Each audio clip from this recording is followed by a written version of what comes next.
Hello everyone and welcome to This Week in Net. This is a special episode not only because we're in person for the first time here in the show, but also we have a special guest, Alissa Starzak. She's our head of policy and also a very fun person to work with, to be honest. So hello and welcome, Alissa. Thank you, and thank you for letting me be on This Week in Net. First time with no virtual background, so I'm kind of happy about that, to be honest. Let's start a little bit on your background. You had a very interesting background from private sector to public sector. Can you guide us through a little bit of your background there? Sure. So I'm a lawyer by training, and I started as in private practice many years ago. And then I went to the government, and I worked in the intelligence community. And then I went to the Senate and worked on a committee in the Senate. And then moved over to the Department of Defense and was in the General Counsel's Office of the Department of Defense, and then became the General Counsel of the Army at the end of my public sector career, and then left and joined Cloudflare 7 years ago. So it's been 7 years. In a way, going to public, private, what are the changes between those two? I went from a very large department. The Department of Defense is not known for being small. And I moved to a company which at the time was only about 450 people. So very different in size and different kinds of missions in many ways. But it's really interesting parallels that I've enjoyed. They both had a strong sense of mission of what we were trying to accomplish. It's been a fantastic transition. There's some pressure, I bet, in terms of working with government, CIA, Senate, those hearings, those moments where you have to put yourself there and explain things to the test. Any lessons learned in those moments? This is helpful, this is important to be here, to participate, to explain what is being done? Yeah, you learn that people really want to understand what's happening typically. And so if you can explain well what you're trying to do, it actually tends to help you. And I think that's just good practice in general for public policy. You want to be able to explain to people what is happening and why you're trying to do things and then how you accomplish it the best way. So a lot of it is educational. And I think that having done a lot of government, a lot of work in government, people tend to want to do the right thing. And so it's then just explaining to them what the perspective is so that they can learn about it too, and so that they have sort of a full base of knowledge to make decisions on. There's a lot of discussion also, and yesterday we had here Bruce Schneier, security guru in a sense, about the incentives for private companies, for organizations, non-profit organizations, for government. And sometimes those incentives are a little bit in line. Some other times they're not, because companies always want, of course, profit, money. That comes in play. Dealing with those situations in terms of policy at Cloudflare, how does that work for you? What are the guidelines we would say in terms of us as a company? I think that we as a company have benefited a lot from the way that we operate. So, I think what you found more recently, there's been some tension with companies whose business practices are maybe inconsistent with what you might want from a privacy standpoint, for example.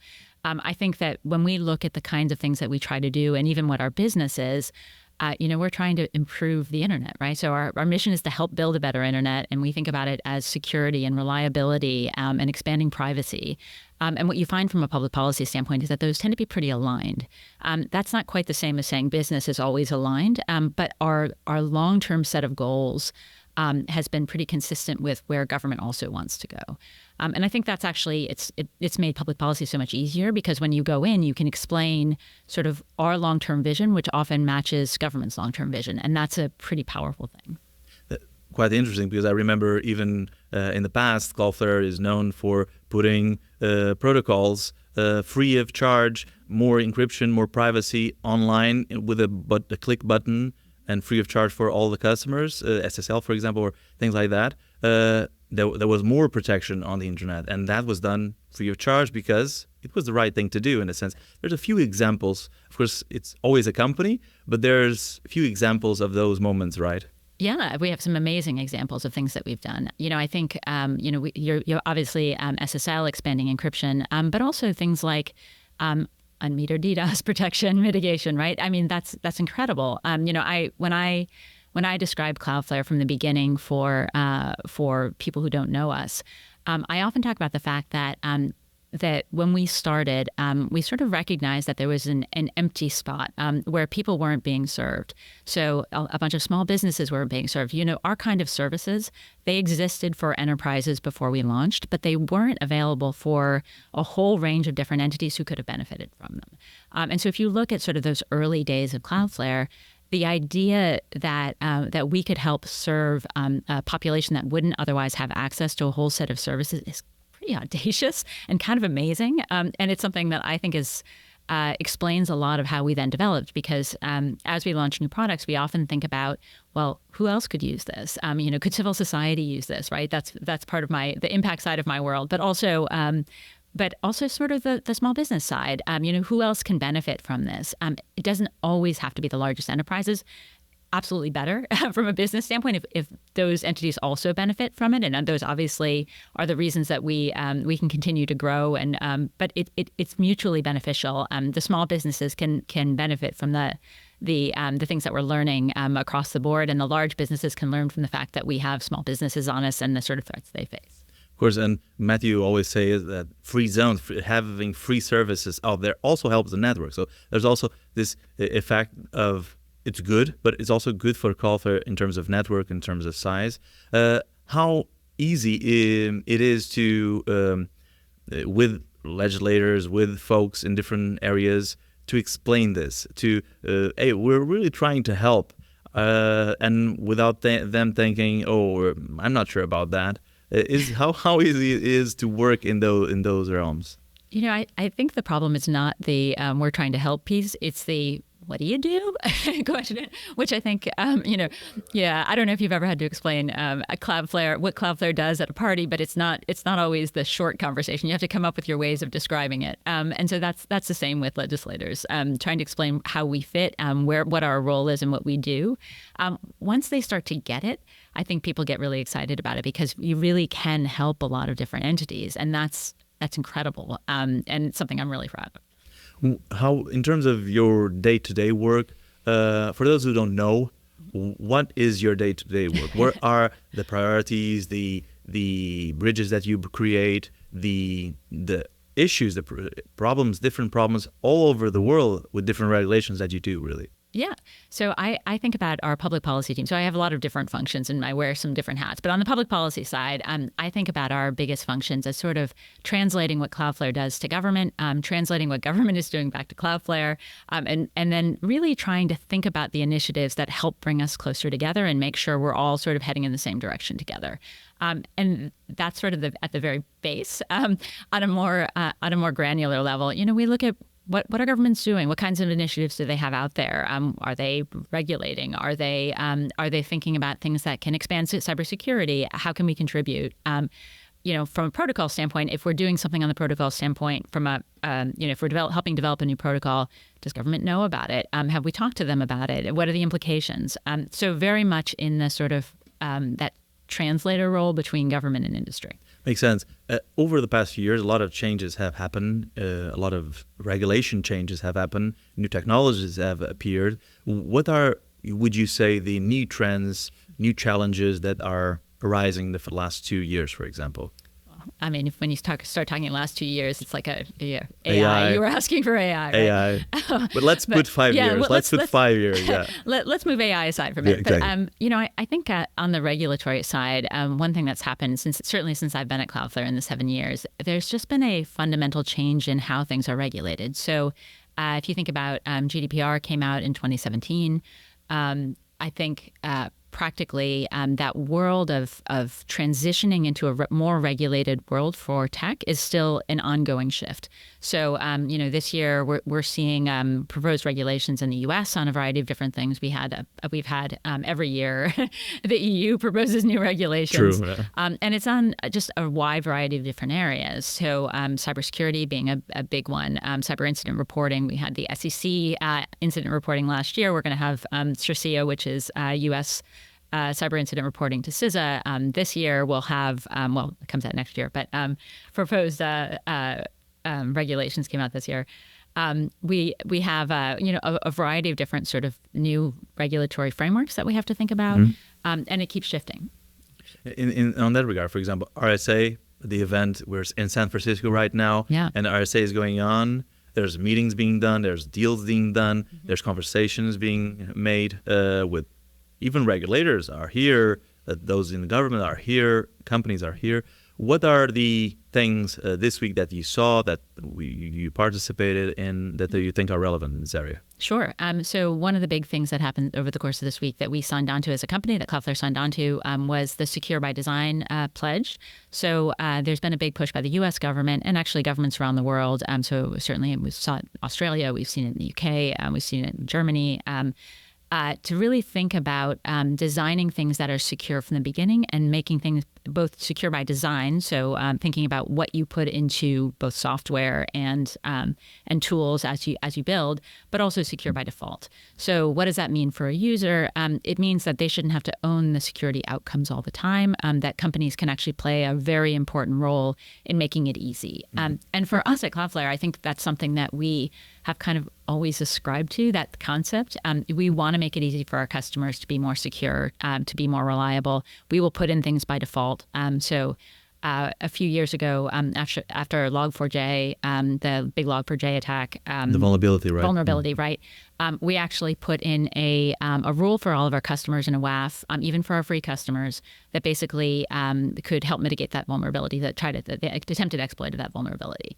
And thinking about the things that we could do that were just happening for a customer without the customer even being aware that it was happening, that's what CISA is really pushing for. They want people to think to help think about the security outcomes first, so that customers have to think about it less. So push people towards multi-factor authentication, push people towards more secure ways of signing on, make it easy for people, don't make it harder.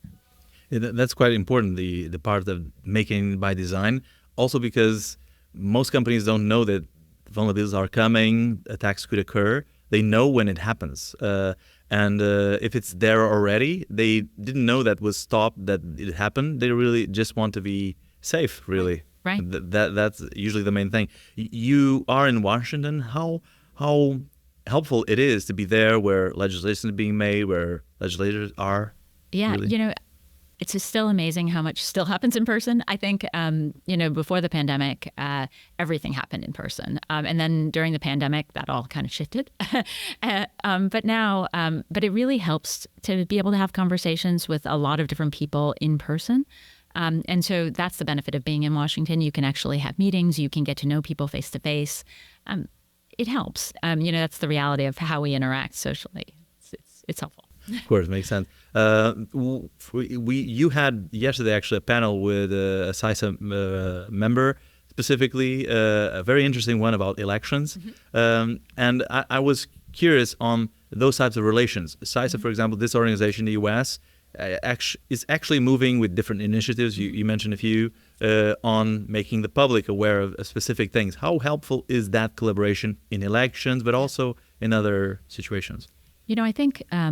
I think a lot of governments around the world, including in the U.S., have recognized that that a lot of critical infrastructure is held in private hands, and that the people who are most able to secure infrastructure probably aren't government. So it's a kind of a different space. Cyberspace is very different than other kinds of environments because most of it is not government run. And so practically what that means is the only way you can protect it is with partnerships and collaboration. And CISA has done a really good job, I think, in thinking about what that can look like. So they launched the Joint Cyber Defense Collaborative a few years ago, partnering with a bunch of different industry players, including Cloudflare, to think about how you can do a better job planning, how you can do a better job coordinating and sharing information to make sure that we could protect everybody. And in the space of elections, that's really important because we in the U.S.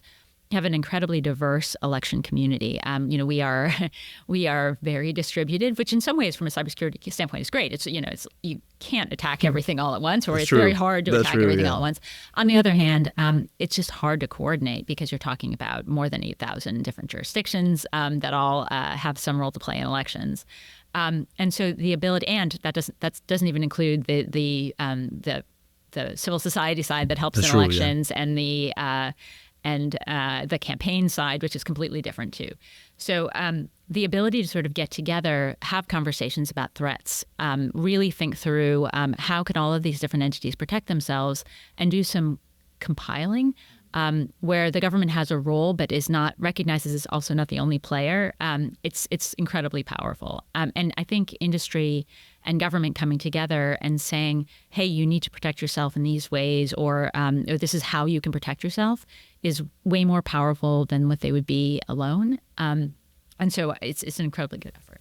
You mentioned there's thousands of elections if you want to pick and choose, not only in the US, even externally. This is the year of the elections, most say. Awareness on those who are doing sites, who are doing campaigns, is really important of them. Hey, we should have some security in place. And that could be through CISA explaining go there or go there, or even Cloudflare stepping up in a sense, right? We're helping a lot. We are. And, sometimes it's security, and sometimes it's just not anticipating what's going to happen on election night. So we have this great story where in the last, on Super Tuesday, so the U.S. elections side of things, celebrity actually told everybody that they should go out and vote. And then we saw this massive influx of traffic to a site that helps people figure out where they can go register to vote. And there was legitimate traffic. It's the idea that one person, a very prominent person, very celebrity person, can help inspire people to go to places online that maybe that site was not anticipating. And if you don't have a set of services that can protect against that kind of traffic influx, you're going to go down, which is like the worst case scenario, right? Exactly. Then people won't get the information. Exactly. So it's not even just cybersecurity. It's kind of planning ahead for some of those pieces, knowing what to do, knowing what tools are available, and a whole bunch of things in that space that I think entities can plan for in advance. Sure. You mentioned yesterday one thing that I found interesting, which was there's candidates that they don't understand after the election. Their site's still there. Yeah. If they don't pay, another person can use their sites for not that very good of reasons. So there's also that part too. No, absolutely. Yeah. Elections, we think about elections as a date in time, and we don't think about, well, what happens if the vote continues? Who's doing that? Who's still protecting them? What does that look like? And also on the campaign side, that was the example. What happens when a candidate loses? Exactly. What happens to their website? Who's checking? Right. How do you make sure things get decommissioned? So we're talking about the US, but the world is quite big. Yes. The planet is quite big. There's a lot of regulation, actually new regulation coming. How is to deal with the small team that we have? It's not a huge team with all of these regulations all over the world. There's a lot. There's a lot.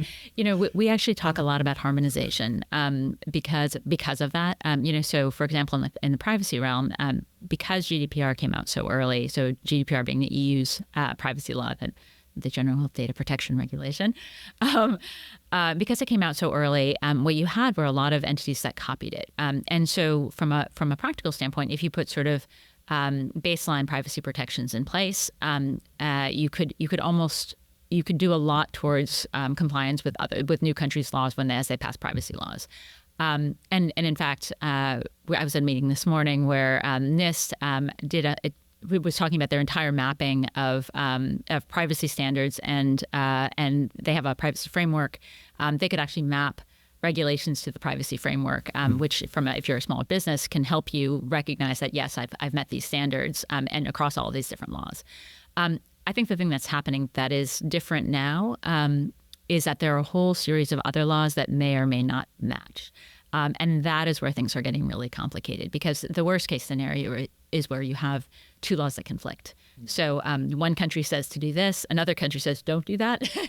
It's very hard as a global business to manage that conflict and to try to figure out how you go forward.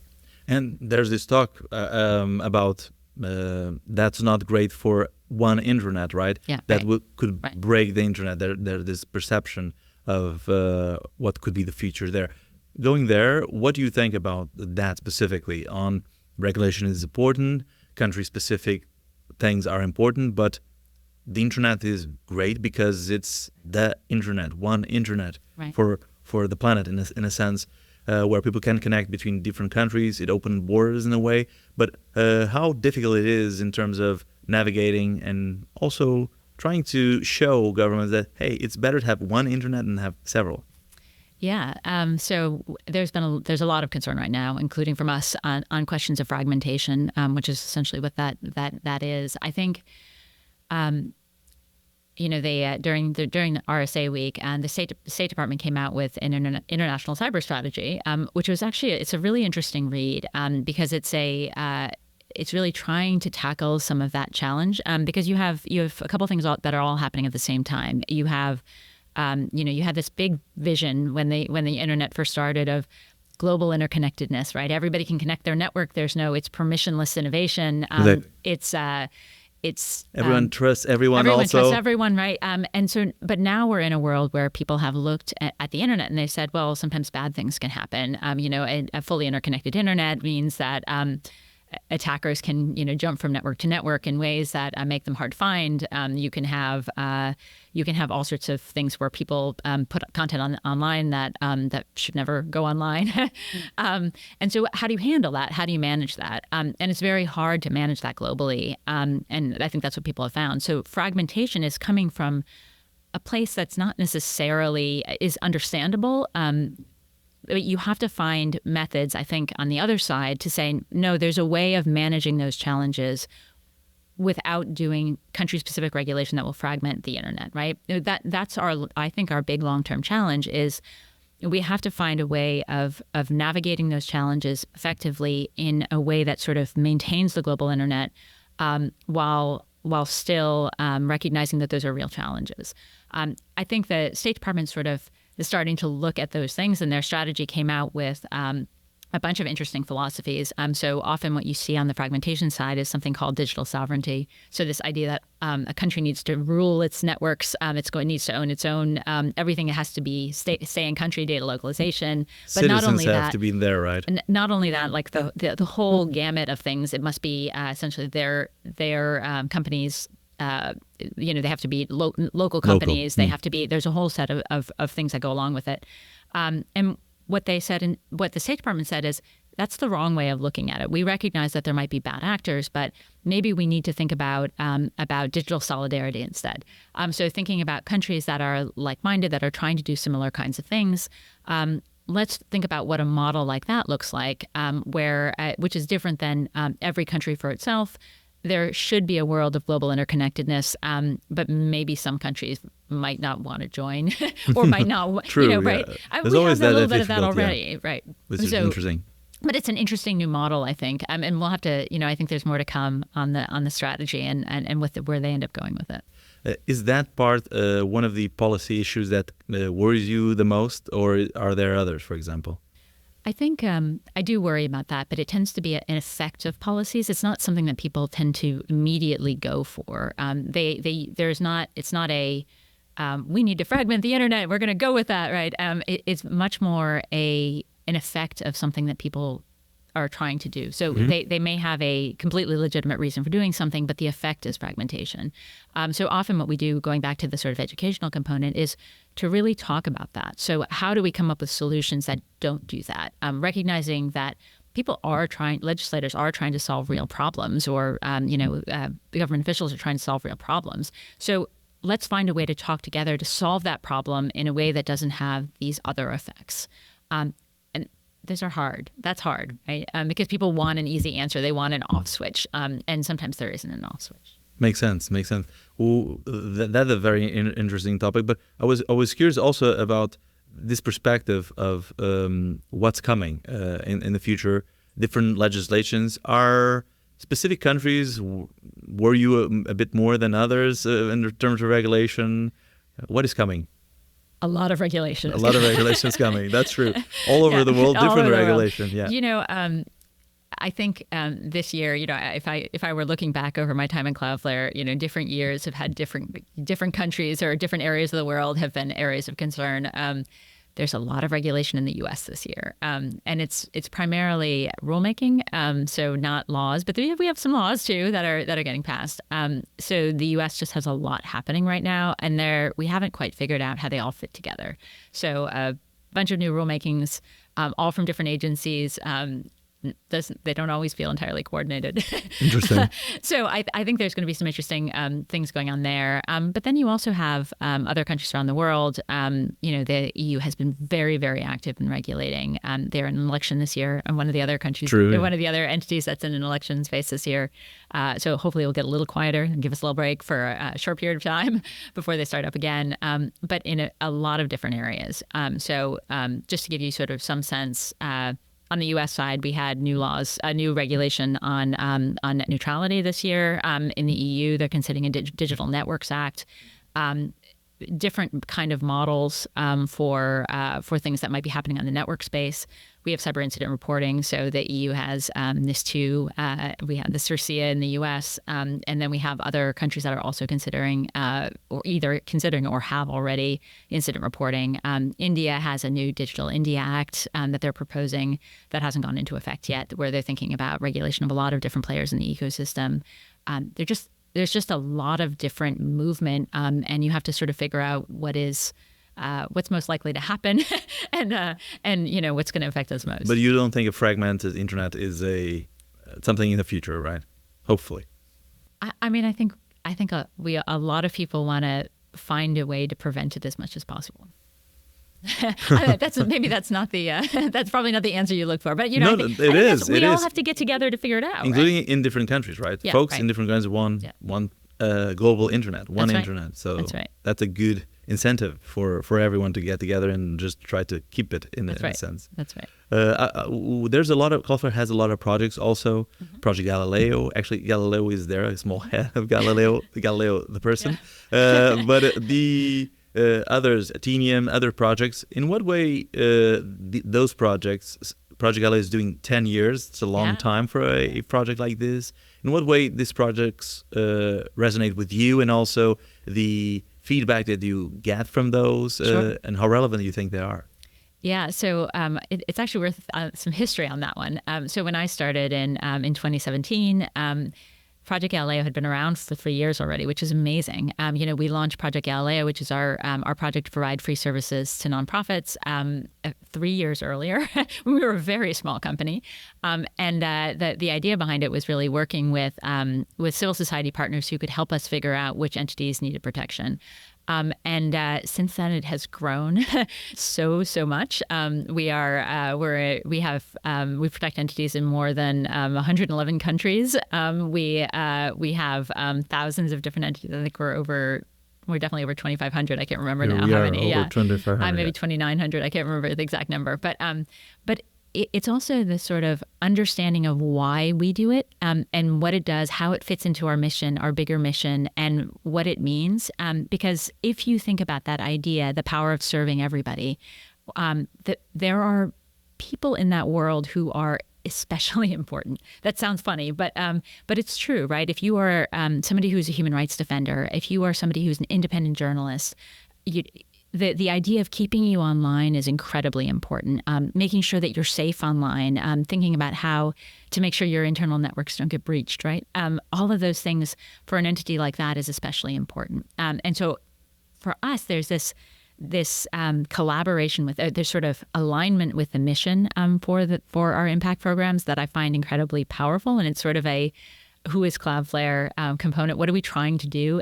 It's a reflection of the mission that we already have, not something that's an independent project. I think that's the most powerful thing about it. On the story side of it, we have so many amazing stories that have fallen into Project Galileo. We had a conversation with an activist who talked about the fact that nobody would help keep their website up. Everyone was really nervous. It was a advocacy group for LGBTQ rights in the Middle East, very sensitive topic.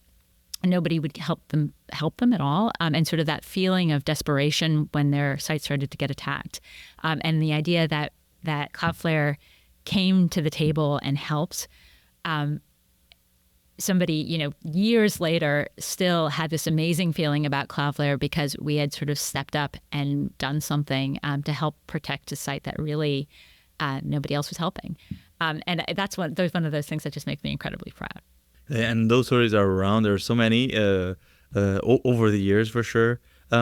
There's other projects also related to elections, but also cyber schools. Schools are also an important situation, even making the internet faster in some places in the US. Any of those you want to highlight specifically? Yeah, well, so some are recent. Yeah, well, so I mentioned that I can talk about all of them actually. I close place in my heart. When I started in 2017, it was right after the 2016 U.S. election, and there had been all sorts of cybersecurity problems during that election, as I think are well documented. True, yeah. So we started having conversations internally about whether there was something Cloudflare could do, and I actually, at the time, pitched the idea of the Athenian Project to Matthew, who is our CEO, and he was like, "Yes, that's a great idea. Let's do that." For those who don't know, what is Project Galileo? The Athenian Project is our project to provide free services for election websites that are run by state and local governments. That's how it started. We've expanded it out since then to do other vulnerable election entities, but internationally. But that's how it started. And it has been one of those projects that has grown and grown, and we have lots of different state and local elections that use it all the time, and it just has helped us be part of something bigger from our democracy standpoint. It's really helped that relationships with governments, making sure that they know how to protect themselves.